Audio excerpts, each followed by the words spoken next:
کوئی یہ جانتا مفتی محمود حسن گنگوہی رحمۃ اللہ علیہ کون ہے؟ مولانا الیاس رحمۃ اللہ تعالی علیہ نے 1926 میں پہلی جماعت نکالی، 1927 میں پہلی جماعت نکالی، 6 نفر پر مشتمل۔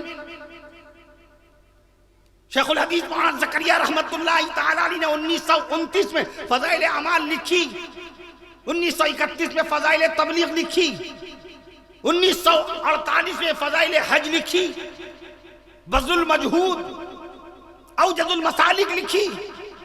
انتقال ہوا 1983 میں، مسجد نبوی شریف کے سامنے عین روضہ رسول صلی اللہ تعالی علیہ وسلم کے قریب جنت البقیع میں دفنائے گئے۔ 10,000 صحابہ کرام رضوان اللہ تعالی علیہم اجمعین کے درمیان دفنائے گئے۔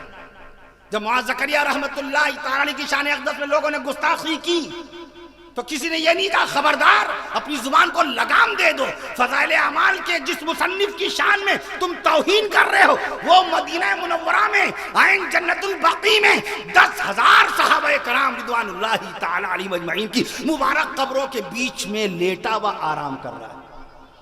جس قبرستان میں وہ لیٹے ہیں اس قبرستان کے متعلق پیارے نبی صلی اللہ تعالی علیہ وسلم نے دعائیں مغفرت فرمائی ہے۔ اللہم اغفر لبقیع الغرقد، اللہم اغفر لبقیع الغرقد، اے اللہ بقیع والوں کی مغفرت فرما دیجئے، اے اللہ بقیع والوں کی مغفرت فرما دیجئے۔ نبی نے دعا فرمائی ہے جنت البقیع والوں کے لیے، اسی جنت البقیع میں مولانا زکریا لیٹے ہوئے ہیں۔ بتاؤ اللہ کے نبی صلی اللہ تعالی علیہ وسلم کی اس دعا کی برکت سے مولانا زکریا رحمت اللہ تعالی علیہ کی مغفرت ہوئی کہ نہیں ہوئی؟ یا اس دعا کو نکال دو یا کہہ دو کہ نبی کی دعا قبول نہیں ہوئی۔ کیا یہ جواب دیا؟ نہیں جواب دیا۔